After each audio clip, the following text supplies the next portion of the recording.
আসসালামু আলাইকুম। বিজনেস ব্লুপ্রিন্টের পক্ষ থেকে সবাইকে স্বাগত জানিয়ে আমরা আজকের ক্লাস 1 পার্ট 2 ক্লাসটা শুরু করতে যাচ্ছি। গত ক্লাসে আমি কিছু বেসিক কথাবার্তা বলেছিলাম, এরই ধারাবাহিকতা আজকেও কিন্তু আমরা বেসিক সেন্টেন্স স্ট্রাকচার নিয়ে আরো একটা বেসিক রুলস দেখব। তো গত ক্লাসে যে রুলসটা দেখাছিলাম ওইটা ছিল যে subject plus verb plus object. এটা আমরা অবজেক্ট নিয়ে কিছু আলোচনা করছিলাম, ইনডিরেক্ট অবজেক্ট, ডিরেক্ট অবজেক্ট, এবং এদের মাঝখানে কখন প্রিপজিশন বসবে কখন বসবে না, আর সাবজেক্ট কখন সিঙ্গুলার হয় আর ভার্ব কিভাবে সিঙ্গুলার হয়, এরকম একটা আলোচনা করছিলাম। আজকেও কিছু বেসিক আলোচনা করব।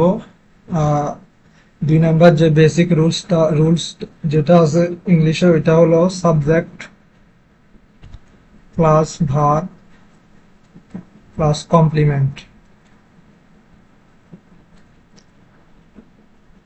কমপ্লিমেন্ট গত ক্লাসে কিন্তু কমপ্লিমেন্টের জায়গায় শুধু অবজেক্ট লিখছিলাম, এতটুকুই পার্থক্য। তাহলে তোমরা বুঝতে পারতেছো আজকে আলোচনা হবে মূলত অবজেক্ট এবং কমপ্লিমেন্ট কেন্দ্রিক একটা আলোচনা, আর আমি সাবজেক্ট নিয়েও কিছু কিছু কথা বলবো। আচ্ছা, প্রথমে আমরা সাবজেক্ট নিয়ে আরো কিছু কথা বলে নিই, কারণ সাবজেক্ট নিয়ে গত ক্লাসে আমি কিছু কথা বলি নাই। সেটা হলো ভার্বকে কে দ্বারা প্রশ্ন করলে সাবজেক্ট পাওয়া যায় সাধারণত। আমি বললাম আই রিড আ বুক, আমি একটি বই পড়ি।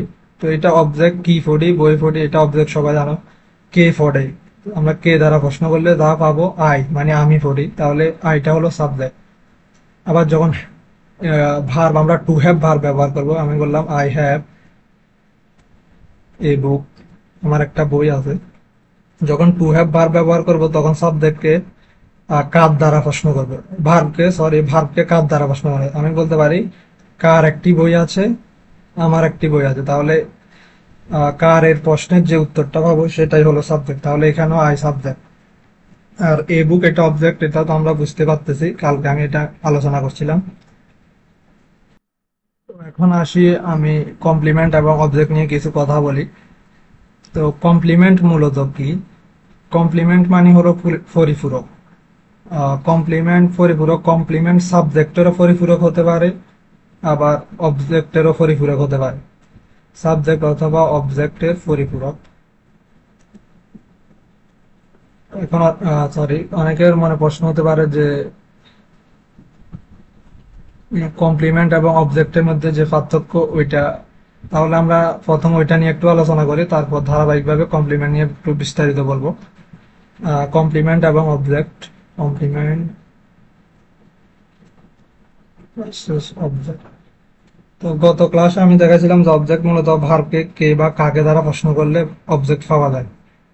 আর অবজেক্টের আরেকটা যে অবজেক্ট পাওয়ার আরেকটা নিয়ম হলো যে সাবজেক্টটা মানে যা দিয়ে কাজটা করতেছে, যা দিয়ে ভার্বের কাজ সম্পন্ন করতেছে তাই অবজেক্ট। কিন্তু কমপ্লিমেন্টের ক্ষেত্রে এমন হবে না। কমপ্লিমেন্ট হয় সাবজেক্টকে রেফার করবে, মানে সাবজেক্টের পরিপূরক হিসাবে ব্যবহার করা হয়, অথবা অবজেক্টের পরিপূরক হিসাবে, মানে কোনো মানে কমপ্লিমেন্টের উপর ভিত্তি করে সাবজেক্ট কোনো কাজ করবে না, এরকম বোঝাবে। যেমন আমি একটা উদাহরণ দিই, আমি বললাম I M a student, I M a student.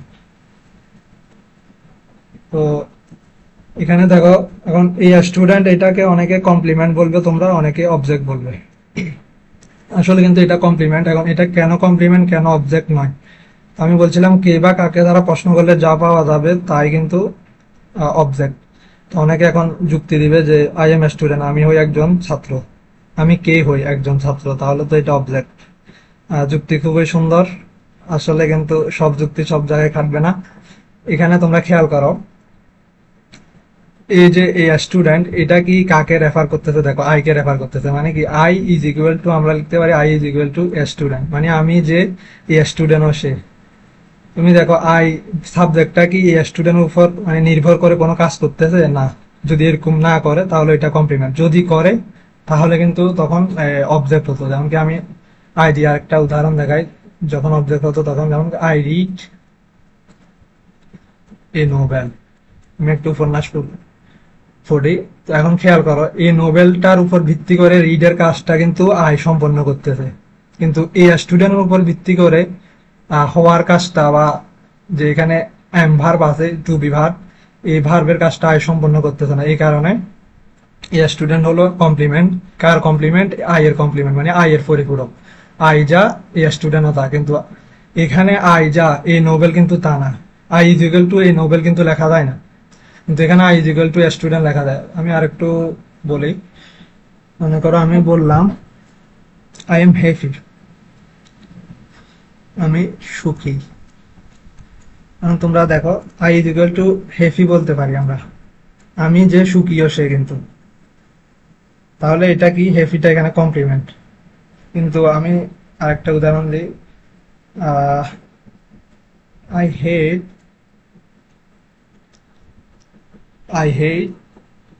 হিম, আমি তাকে ঘৃণা করি। এখন তোমরা খেয়াল করো, আই যা মানে সেও তা এরকম না। এখানে হেট ভার্বটার যে মানে কাজটা, হেড ভার্বটার কাজটা হিমের উপর ভিত্তি করে আই সম্পন্ন করতেছে, এই কারণে হিম হলো এখানে অবজেক্ট। আর এখানে কিন্তু দেখো হেফি কিন্তু অবজেক্ট না। কেন? কারণ হেফি এম ভার্বের উপর ভিত্তি করে কিন্তু আই মানে কাজটা করতেছে না, এরকম বুঝা। আর আমরা কি এখানে আই হেট হিম, এখানে কি I is equal to him লিখতে পারি? আমি সমান সমান সে? এটা খুবই অযৌক্তিক না? তো তোমরা খেয়াল করবা, যখন মানে যে সাবজেক্টে যা আছে তা সমান সমান অবজেক্টের জায়গায় যা থাকবে তা যদি লেখা যায়, তাহলে অবজেক্টের জায়গায় যা থাকবে তা হয়ে যাবে কমপ্লিমেন্ট। আর যদি লেখা না যায় অবজেক্টের জায়গায় তা আছে, তা হবে অবজেক্ট, যা আছে তা হবে অবজেক্ট। এটা খেয়াল রাখবা, কারণ এখানে লিঙ্কিং ভার্বের কিছু কাজ আছে। যখন সাবজেক্ট ইজ ইকুয়াল টু অবজেক্টের জায়গায় যা থাকে অর্থাৎ কমপ্লিমেন্ট হয়, তখন মাঝখানের ভাবটা লিঙ্কিং ভার্ব হয়ে যায়। যেমন আই এম হ্যাপি, এখানে এমটা কিন্তু লিঙ্কিং ভার্ব, কারণ এমটা আই এবং হ্যাপিকে একসাথে যুক্ত করছে, মানে সমানভাবে যুক্ত করছে, এই কারণে লিঙ্কিং ভার্ব। তো এইসব বিষয় একটু খেয়াল রাখতে হবে। আমরা এগুলা যদি বিস্তারিত না জানি তাহলে কিন্তু অনেক ক্ষেত্রে সমস্যা হবে। আর কমপ্লিমেন্ট যে বিষয়টা, কমপ্লিমেন্ট মূলত মানে দুই ভাবে হতে পারে। একটা হতে পারে সাবজেক্টের কমপ্লিমেন্ট, যেটা আমি আগে দেখাচ্ছি, যেমন কি আই এম এ স্টুডেন্ট, তো এখানে আই সাবজেক্ট আর এই স্টুডেন্ট হলো কমপ্লিমেন্ট। তাহলে এই স্টুডেন্ট কমপ্লিমেন্টটা হলো সাবজেক্টের কমপ্লিমেন্ট, এই কারণে এই কমপ্লিমেন্টটাকে আমরা সাবজেক্টিভ কমপ্লিমেন্ট বলতে পারি।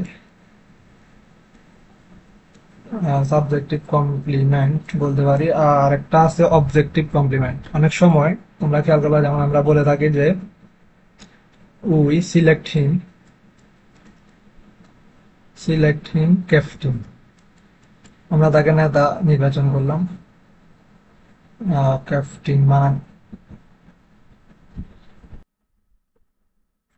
ক্যাপ্টেন মানে একটু ভুল হয়েছে, মেবি ক্যাপ্টেন হবে।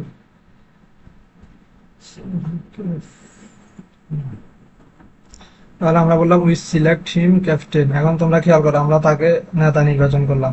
এখন এই ক্যাপ্টেনটা কাকে রেফার করতেছে? ক্যাপ্টেনটা কিন্তু হিমকে রেফার করতেছে। এখানে হিম যা ক্যাপ্টেনও তাই, কারণ আমরা him is equal to captain লিখতে পারি। যেহেতু এটা উই সিলেক্ট হিম, আমরা কাকে সিলেক্ট করলাম বা নির্বাচন করলাম, তাহলে এখানে কিন্তু হিম হয়। তাহলে কাকে প্রশ্নের উত্তর আমরা কি পাই? অবজেক্ট পাই। তো এখানে হিম কিন্তু অবজেক্ট, আর এই অবজেক্টটাকে আবার ক্যাপ্টেন শব্দটা রেফার করতে হবে, তাহলে আমরা him is equal to captain লিখতে পারি। এই কারণে এই ক্যাপ্টেন যে কমপ্লিমেন্টটা এখানে আছে, এই ক্যাপ্টেন কমপ্লিমেন্টটা কিন্তু অবজেক্টকে যেহেতু রেফার করতেছে, এই কারণে এটা হবে অবজেক্টিভ কমপ্লিমেন্ট।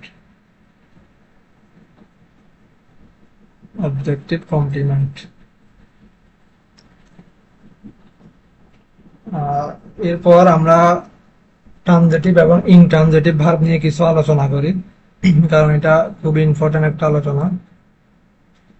আসলে ট্রানজিটিভ এবং ইনট্রানজিটিভ ভার্ব কি, যদি ভার্বের মধ্যে একটু আলোচনা বিস্তারিত করবে, এখানে একটু করে নেই, কারণ এগুলা খুবই বেসিক।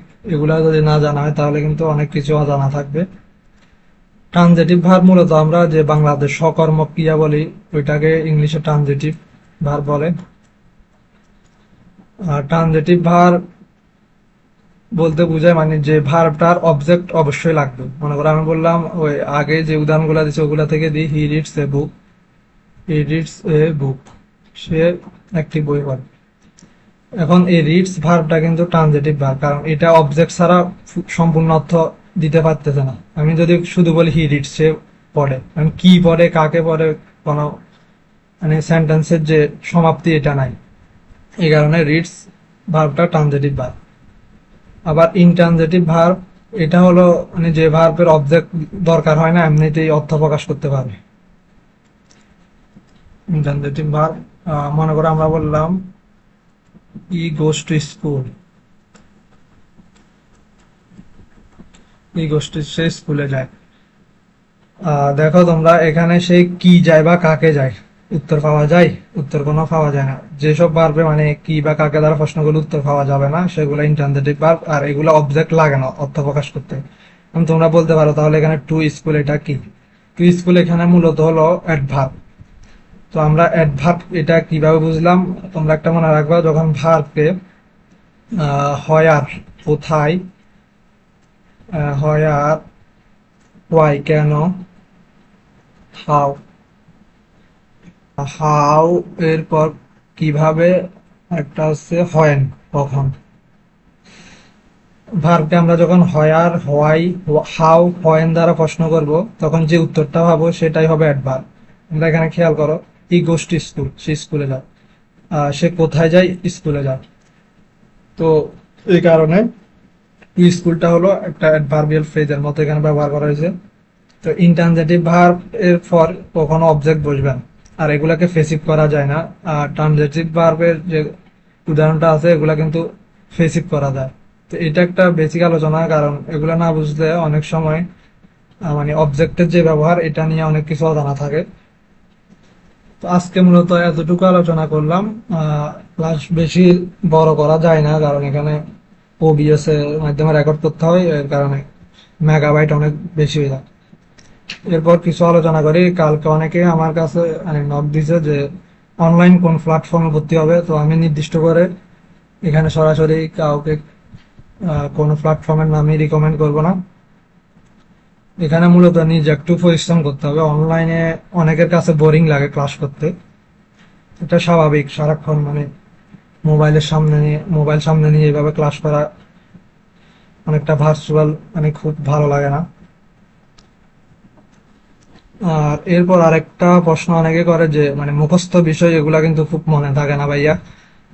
এটা খুব স্বাভাবিক, যে এমনকি ভোকাবুলারি আছে ইংলিশে, অ্যানালজি আছে, ফ্রেজ এন্ড ইডিয়ম, এগুলা সহ আরো কিছু আছে যেগুলা মনে থাকে না। যেগুলা মনে থাকে না এটা মনে না থাকা খুবই স্বাভাবিক, কারণ এখানে তুমি অনেক বিষয় পড়ালেখা করতেছো, সবকিছু মনে থাকবে এরকম না। আর এগুলা অনেক রিভিশন করতে হবে। আর আমি কিছু কথা বলবো। প্রথম হলো, তোমরা বিগত সালের যে মুখস্থ গুলো আছে মানে মুখস্থ পাঠের যে প্রশ্নগুলো আছে এগুলো আগে পড়বা। প্রশ্ন মানে বিভিন্ন বইতে দেওয়া আছে, এগুলো আগে পড়ে নিবা, আগে পড়া।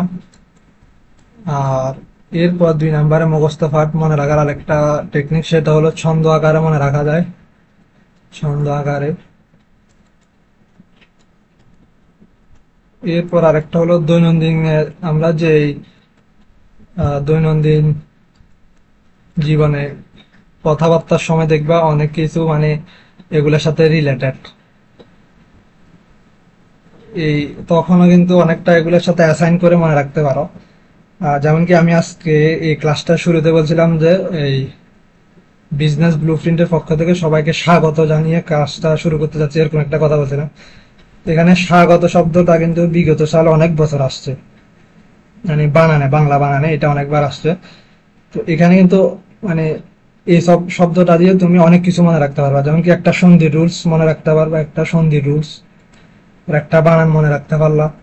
সন্ধি রুলস কি এটা একটু দেখাই দিই, তাহলে বাংলা একটু ইমপ্রুভমেন্ট হলো। তো বাংলা সন্ধি নিয়ম অনুসারে কোন শব্দের পূর্বে যদি মানে বফলা থাকে আর পরে যদি কোন হ্রস্বকার বা দীর্ঘকার ভিন্ন অন্য কোন যদি স্বরধ্বনি থাকে, যেমন কি এখানে আ আছে, তাহলে কিন্তু সন্ধি করার নিয়ম হলো এরকম। মনে করো আমি লিখলাম, এটা সন্ধি বিচ্ছেদ আগে লেখিনি, সুযোগ আগত আগত। তো বাংলা সন্ধির নিয়ম অনুসারে কি হয় জানো, বাংলা সন্ধি অনুসারে কোন শব্দের শুরুতে যদি হ্রস্বকার বা দীর্ঘকার থাকে শব্দের সাথে যুক্ত, এবং এরপরে যদি হ্রস্বকার বা দীর্ঘকার ভিন্ন অন্য কোনো স্বরধ্বনি থাকে, তাহলে যে পূর্বে যে শব্দটার সাথে হ্রস্বকার বা দীর্ঘকার ছিল ওইটার সাথে ব হয়ে যায়, এই কারণে এটা স্বাগত হয়ে গেছে। এই আ কারটা দেখো এখানে আ হিসাবে চলে আসছে, এই হ্রস্বকার বা দীর্ঘকারটা ব হয়েছে, আর গত এটা গত থাকে গেছে। যেমন আমরা বলি স্বল্প, স্বল্প। আমরা এটার সন্ধি বিচ্ছেদ কিভাবে, সুযোগ অল্প কিভাবে করলাম, বফলা থাকবে, আমরা হ্রস্বকার বা দীর্ঘকার দিব, যেটা মিলবে বেশিরভাগ হ্রস্বকার হয়। আর লাস্টে এখানে কিন্তু দেখো তোমরা স্বর পরে স, এরপর কিন্তু একটা অ থাকে স, এই অল্পটা এখানে যুক্ত হয়েছে, অল্প। এইভাবে অনেক কিছু মনে রাখতে পারবা। তারপর আমি যে ছন্দ আকারে বললাম এটার একটা উদাহরণ দিয়ে আমি কিভাবে মনে রাখলাম। এটার একটা উদাহরণ, মনে করো আমি অনুসর্গ বিষয়টা বাংলা ব্যাকরণে খুব কম বুঝতাম, মানে আমার খুব বুঝতে সমস্যা হয়েছিল। তো তখন আমি অনুসর্গ অনেক মানে কিছু গুরুত্বপূর্ণ অনুসর্গ বাছাই করে ওগুলা মুখস্থ করে ফেলছিলাম। আহ, এবং কি এটা খুব উপকার দিছিল। রাজশাহী বিশ্ববিদ্যালয়ে একটা এখান থেকে কমন পড়ছিল যে বিনা, বিনা উপসর্গটি কমন পড়ে গেছিল। এবার মনে রাখছিলাম যে প্রতি, বিনা, বিহনে, সহ, অবধি, পর, হেতু, মধ্যে, মাঝে, থেকে, পরে, ভিন্ন, উপর, জন্য, জন্যে, বই ব্যতীত, অপেক্ষা, তরে, সাথে, কর্তৃক, সঙ্গে হইতে, পর্যন্ত, সহকারে, অধিক পক্ষে, নামে মতো, নিকট দ্বারা দিয়ে, পানে দ্বারা, পাছে হইতে, ভিতর, মাঝে, চেয়ে, সনে লাগিয়া। তো এখানে কিন্তু প্রায় 40-41টার মতো অনুসর্গ আছে, যেগুলা মানে মুখস্থ রাখলে বিগত সাল পুরাই কভার হয়ে যায়। এবং কি একটা মার্ক আমি কমন পাই গেছিলাম রাজশাহী ইউনিভার্সিটিতে। তো এভাবে তোমরা মনে রাখতে পারো। আর এখানে কিন্তু প্র্যাকটিসের মানে অনেক গুরুত্ব। যত প্র্যাকটিস করবা ততই তোমরা দেখবা কোচিং এর পরীক্ষাগুলোতে ভালো করবা, অ্যাডমিশন টেস্টে অনেক ভালো করবা। আর হতাশ হওয়া যাবে না। পড়বা ভুলবা এটাই স্বাভাবিক, পড়লেই মানুষ ভুলে। আর মানে ভুলে দেওয়া এটা মানুষের ব্রেনের জন্য খুব উপকারী, কারণ এটা ব্রেনকে রিসাইকেল করে। তুমি যদি যা পড়ো তাই মনে থাকে তাহলে কিন্তু তোমার ব্রেন রিসাইকেল হবে না। তো এই কারণে আমি বলবো পড়বা ভুলবা এটা নিয়ে হতাশা না হয়ে বারবার প্র্যাকটিস করো। ইনশাল্লাহ তোমাদের জন্য শুভকামনা রইলো। আজকে আমাদের ক্লাস এ পর্যন্ত। আর আজকের টপিকে যদি কোনো সমস্যা থাকে তাহলে তোমরা ইনবক্সের সাথে সাথে মানে লিখে দিবা, আমি ইনশাল্লাহ ওইটা নিয়ে পরবর্তী ভিডিওতে সলভ করার চেষ্টা করবো। ধন্যবাদ সবাইকে, আল্লাহ হাফেজ।